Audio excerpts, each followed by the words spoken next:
የልዑል እግዚአብሔር ቤተሰቦች የእናታችን የቅድስት ድንግል ማርያም የአስራት የበኩራት ልጆች እንኳን ለጻድቁ አባታችን ለአቡነ ኤዎስጣቴዎስ ወርሃዊ መታሰቢያ ክብረ በዓል እንዲሁም በዚህች ዕለት ታስበው ለሚውሉ ቅዱሳን ክብረ በዓል በሰላም በጤና ደረሳችሁ። ዝክር ሚዲያችንን ሰብስክራይብ፣ ላይክ እንዲሁም ሼር በማድረግ አገልግሎታችን እንድታበረታቱ ስንል በልዑል እግዚአብሔር ስም በትህትና ቃል እናሳስባለን።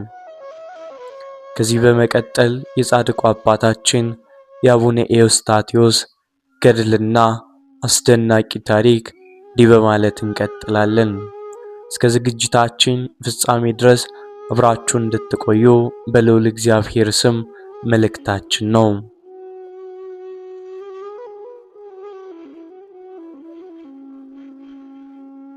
ታሪካችን የሚጀምረው በ1273 ዓመተ ምህረት አካባቢ በታሪካዊቷ የሰሜን ኢትዮጵያ ክፍል በክብሯና በቅድስናዋ በምትታወቀው በትግራይ ምድር ማይባራያ በሚባል ልዩ ስፍራ ነው።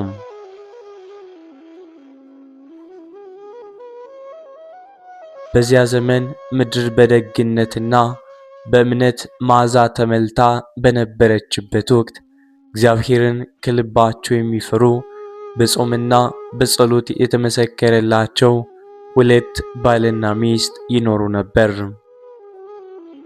አባቱ ክርስቶስ እንበሉ ይባላል። ትርጉሙ የክርስቶስ ስጦታ እንደማለት ነው።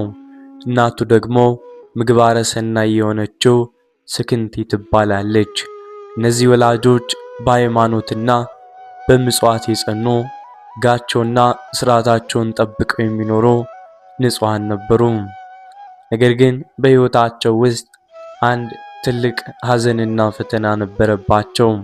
እርሱም ለአያሌ ዓመታት ልጅ ሳይወልዱ መቆየታቸውና ማህፀናቸው መካን መሆኑ ነበር።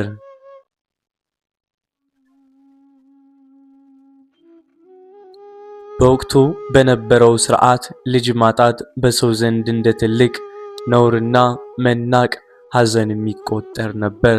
ልጆቹ ግን ተስፋ አልቆረጡም። በየዕለቱ ወደ ቅድስት ድንግል ማርያምና ወደ ሰራዊት ጌታ እግዚአብሔር በእንባ ይማጸኑ ነበር።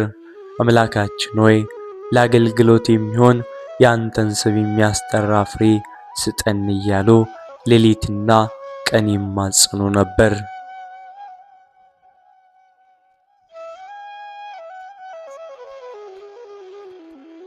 እግዚአብሔርም የቅዱሳኑን የልብ መሻት አየ፣ የእንባቸውን ማዛ ሰማ። መልአከ እግዚአብሔር ተገልጦ ማኅፀኗ እንደሚባረክና ከእርሷ የሚወለደው ሕፃን ተራ ሰው ሳይሆን በዓለም ዙሪያ የእግዚአብሔርን ሕግ የሚያበራ ታላቅ የብርሃን ኃይል እንደሚሆን አበሰራት። በዚያም ወራት ማኅፀኗ ተከፈተ፣ ጸነሰችም። የደስታቸውም ታላቅ ፍጻሜ ሆነ።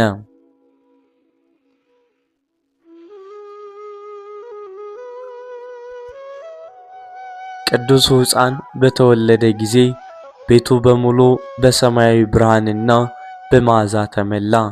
ወላጆቹም እግዚአብሔር በእምነታቸው ስላጸናቸውና ታላቅ ፍሬ ስለሰጣቸው የሕፃኑን ስም ኤዎስጣቴዎስ አሉት።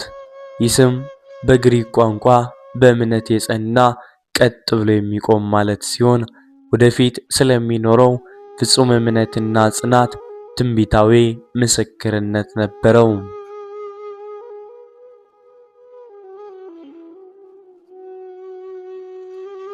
ሕፃኑ ኤዎስጣቴዎስ እያደገ ሲሄድ ከሌሎች የዕድሜ እኩዮች ፍጹም የተለየ ሆነ። ምድራዊ ጨዋታን፣ የልጅነት ጫጫታንና ሩጫን ፈጽሞ አይወድም ነበር። አንደበቱ መናገር ከጀመረበት ጊዜ አንስቶ የሚያዘወትረው ቃል እግዚአብሔርን ምስጋናንና ጸሎትን ነበር። በቤተሰብ መሃል ሆኖ ሳለ ልቡ ሁልጊዜ ወደ ሰማያዊ ምስጢር ይመሰጥ ነበር። ወላጆቹ ልጃቸው ከእግዚአብሔር የተሰጠ ልዩ የጸጋ ስጦታ መሆኑን በመረዳት በስጋዊ ዕውቀትና በዓለማዊ ዝና እንዳይበላሽ በጥንቃቄ ጠበቁት። ዕድሜው ለትምህርት ሲደርስ በወቅቱ በሰሜኑ ኢትዮጵያ እጅግ ታዋቂ መንፈሳዊ መምህር፣ የቅዱሳት መጻሕፍት ትርጓሜና የቤተ ክርስቲያን መሪ ወደ ነበሩት ወደ እናቱ ወንድም ወደ አጎቱ ወደ አባ ዳንኤል ዘንድ ለትምህርት ተሰጠ።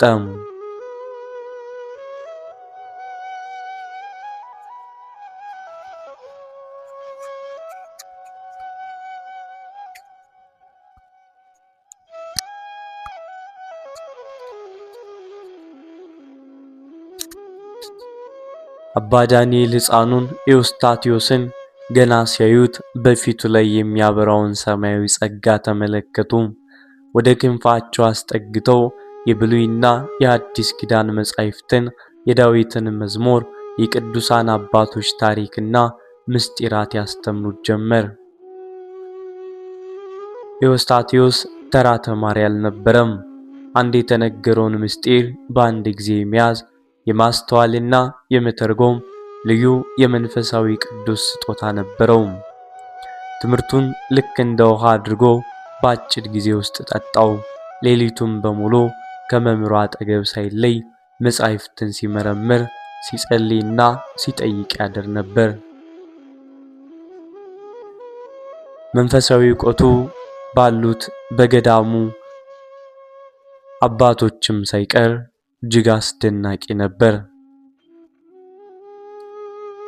ዕድሜው እየገፋ ሲሄድ ለአካለ መጠን ሲደርስ ወላጆቹ እንደማንኛውም ምድራዊ ወላጅ ልጃቸውን በትዳር ሊያጣምሩት ምድራዊ ሀብትና ርስት አውርሰው ታላቅ ባለስልጣንና ባለጸጋ ሊያደርጉት አሰቡ።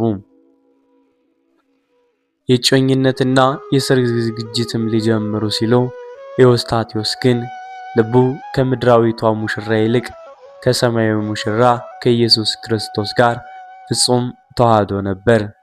ምድራዊ ሀብት፣ ዝና፣ ውበትና ክብር ኃላፊና ጠፊ ናቸው፣ እኔ ግን የማያልፈውን ዘላለማዊ ክብር እሻለሁ በማለት በልቡ ወሰነ።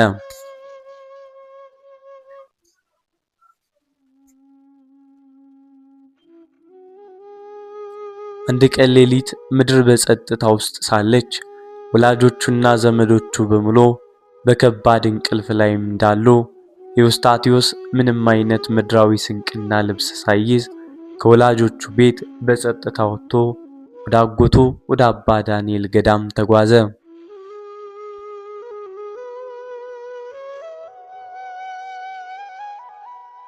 አባ ዳንኤልም የወጣቱን ኤዎስጣቴዎስን ፍጹም ቁርጠኝነት፣ ዓለምን መናቁን፣ ንጽሕናውን ሲመለከቱ በእጅጉ ተደሰቱ።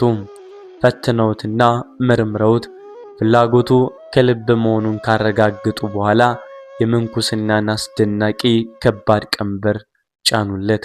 የገዳማዊ ሕይወት አስኬናውን አቀዳጁት። በዚያች ቅጽበት ኤዎስጣቴዎስ ምድራዊ ስሙንና ክብሩን ጥሎ የክርስቶስ እውነተኛ የጦር ወታደር ሆነ። ምንኩስናን ከተቀበለ በኋላ ያደረገው መንፈሳዊ ተጋድሎ ለሰው ልጅ አእምሮ እጅግ ከባድና ድንቅ ነበር።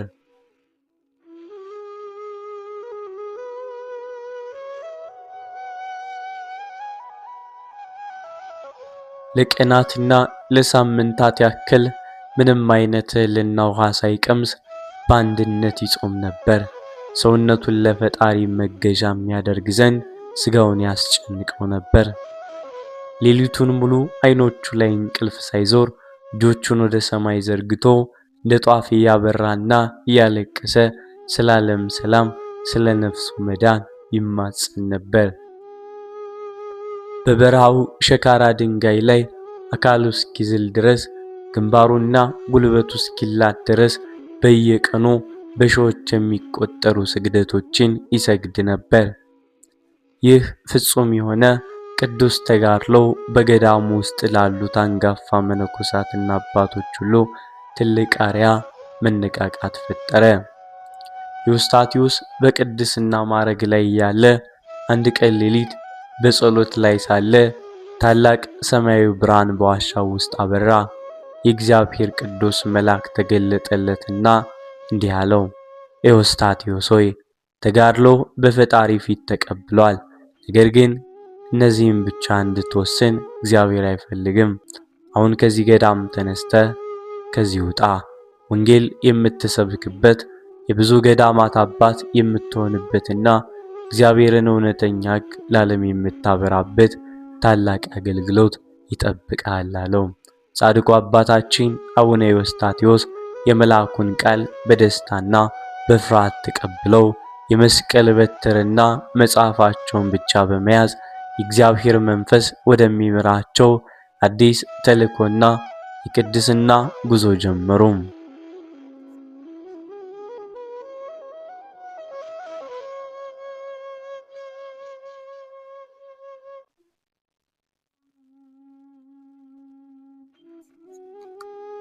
አባታችን አቡነ ዮስጣቴዎስ ከመልአኩ ትእዛዝ ከተቀበሉ በኋላ የእጅ መስቀላቸውንና ጥቂት መጻሕፍትን ብቻ በመያዝ ፍጹም ብቸኝነት ወይንም ባህታዊነትን ፍለጋ ጉዟቸውን ጀመሩ። እግራቸው እየመራቸው ሄደው ሰው ይደርስባቸዋል ተብሎ የማይታሰብ በቀን ጥቅጥቅነቱ ጨለማ ወደሚመስል በአንበሶችና በነብሮች ወደ ተመላ አስፈሪ የዱር ክልል ነበር።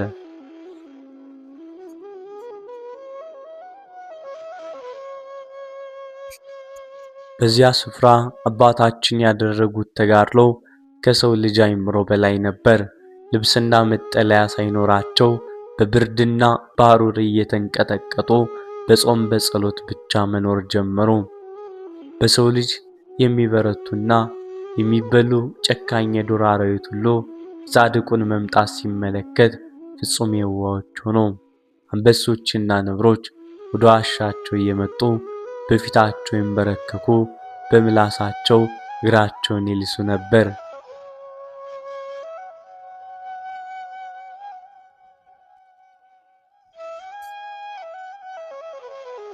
ጻድቁ ወደ ጸሎት በሚቆሙበት ጊዜ አራዊቱ በዙሪያቸው ቆመው ለጠባቂ ወታደር ይጠብቋቸው ነበር።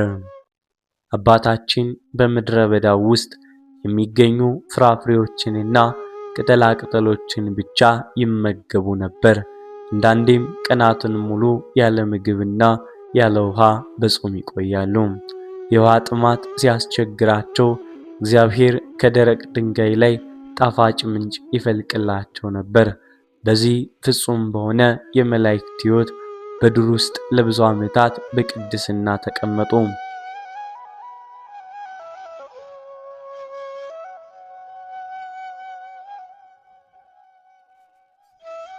እግዚአብሔር ግን የጻድቁን ቅድስናና ታምራት በዋሻ ውስጥ ብቻ ተደብቆ እንዲቀር አልፈለገም።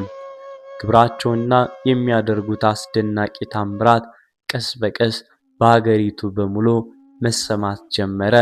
ፈውስን፣ ረድኤትንና መለኮታዊ ቡራኬን የሚፈልጉ ብዙ ሰዎች በመከራና በበሽታ ተመትተው ወደ በረሃ ወደ አባታችን መምጣት ጀመሩ።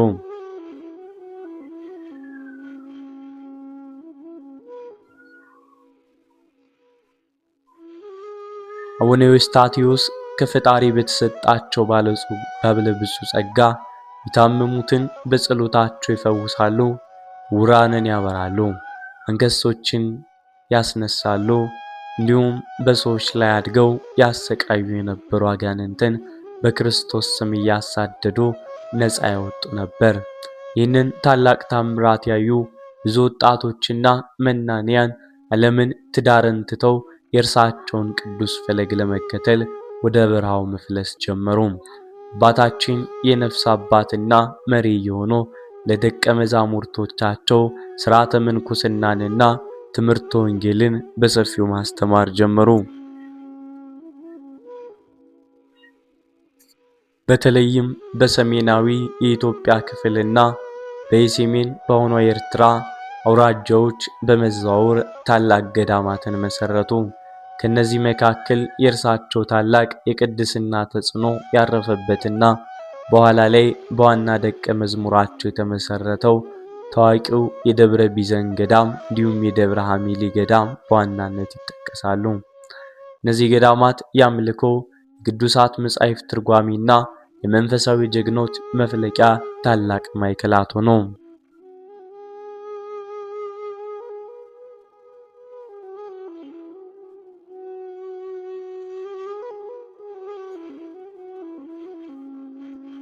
አቡነ ዮስጣቴዎስ በገዳማዊ ሕይወት ውስጥም ብቻቸውን አልነበሩም። በኢትዮጵያ ቤተክርስቲያን ታሪክ ውስጥ እንደ ንጋት ኮከብ የሚያበሩ ታላላቅ ቅዱሳን ደቀ መዛሙርት የዮስጣቴዎሳውያንን አፍርተዋል። ከነዚህ መካከል የታዘዙትን ሁሉ በታማኝነት በትሕትናና በቅድስና የሚፈጽሙ ታላቁ ጻድቅ አባ አብሳዲ አንዱና ዋነኛው ነበር። አባታችን ለደቀ መዛሙርቶቻቸው ንጽሕናን፣ ፍጹም ፍቅርን፣ ድሆችንና ችግረኞች መርዳትን እናም ከሁሉ በላይ ደግሞ እግዚአብሔርን ሕግጋትና ትእዛዛት ያለምንም ፍርሃት መጠበቅን በተግባር አስተማሯቸው። ይህ የዮስጣቴዎሳውያን መንፈሳዊ ስብስብ በአገሪቱ ላይ ታላቅ መንፈሳዊ መነቃቃትና የታድሶ ብርሃንን ፈጠረ። ነገር ግን ይህ ብርሃን እየገፋ ሲሄድ በአገሪቱ በነበሩት መሪዎችና ነገሥታት ዘንድ ትልቅ ማዕበልና ፈተና እንደሚገጥመው ማንም አልጠረጠረም ነበር።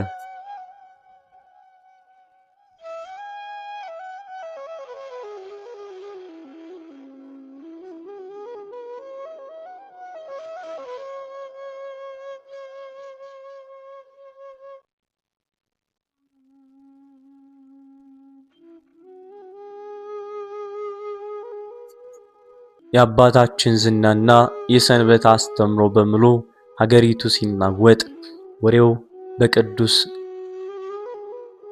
በነበሩት በአፄ አምደ ጽዮን ዘንድ ደረሰ። ንጉሱና የግብጽ ጳጳሳቱ ይህ አስተምሮ በሀገሪቱ ላይ መከፋፈልን ያመጣል ብለው ስለሰጉ አቡነ ዮስጣቴዎስና ደቀ መዛሙርቶቻቸው ለፍርድ ወደ ቤተ መንግሥት አስጠሯቸው። ታላቅ አስፈሪ ጉባኤ ተመሰረተ። ንጉሱ በክብር ዙፋኑ ላይ ተቀምጧል። ጨካኝ ወታደሮች ሰይፋቸውን መዘው ቆመዋል። ጳጳሳቱና መኳንንቱ ተሰብስበዋል። አቡነ ዮስጣቴዎስ ግን ልክ እንደ መላእክት ፊታቸው በጸጋ እያበራ በጉባኤው መካከል ቀጥ ብለው ቆሙ። ንጉሱና ጳጳሳቱ አባታችን ካስተምሯቸው እንዲመለሱ ቅዳሜን ማክበር እንዲተው በከባድ ቃል አዘዟቸው። ካልሆነ ግን ከባድ ቅጣትና ሞት እንደሚጠብቋቸው አስጠነቀቋቸው። ጻድቁ አባታችን ግን ፍርሃት ከላያቸው በኖ ነበር። የመስቀል በትራቸውን ይዘው ንጉሱንና ጳጳሳቱን ፊት ለፊት በመመልከት በነጎድጓድ ድምፅ እንዲህ አሉ። ከሰብአዊ ክብርና ነገሥታት ትእዛዝ ይልቅ የእግዚአብሔርን ሕግና ትእዛዝ ማክበር ይበልጣል። እኔ የሰማያዊውን ንጉሥ ሕግ እንጂ የምድራውያን ነገሥታት ፍቃድ ለመፈጸም እውነቱን አልደብቅም አሉ። ይህ ንግግራቸው ቤተ መንግሥቱን በሙሉ አናወጠው። ንጉሱም በጻድቁ ድፍረትና ጽናት እጅግ ተደንቆ በእርግጥ ተቆጥቷል። በጉባኤው ላይ ስምምነት ባይፈጠርም ንጉሱ የጻድቁን ቅድስናና ሕዝቡ ለእርሳቸው ያለውን ፍቅር ስላወቀ በግልጽ ሊገድላቸው አልፈለገም። ነገር ግን በቤተ ክርስቲያን መሪዎች ግፊት በአባታችንና በደቀ መዛሙርቶቻቸው ላይ ከባድ ስደትና መገለል ታወጀባቸው። አስተምሯቸውን እንዳያስፋፋ እገዳ ተጣለባቸው። አቡነ ዮስጣቴዎስ ግን የእግዚአብሔር እውነት በአገር ውስጥ ታስሮ እንዲቀር አልፈለጉም። ደቀ መዛሙርቶቻቸውን ሰብስበው እንዲህ አሏቸው፣ ልጆቼ ሆይ በዚች ሀገር እውነቱን በነጻነት እንድሰብክ አልፈቀዱልንም። ስለዚህ ወንጌልንና የሰንበትን ክብር በዓለም ዙሪያ እንድመሰክር እግዚአብሔር ፈቅዷልና ወደ ባዕድ ሀገር እንሄዳለን አሏቸው። ወደ ደቀ መዛሙራቸው አባ አብሳዲና ሌሎችም አባታችን ሆይ እኛ እስከ ሞት ድረስ አብረን እንሰደዳለን አሉ። ነገር ግን አባታችን ጥቂት ደቀ መዛሙርትን ብቻ መርጠው ሌሎችን ግን በአገሩ ላይ የዘሩት መንፈሳዊ ዘር እንዳይጠፋ በየገዳማቱ እንዲጸኑ አዘዛቸው።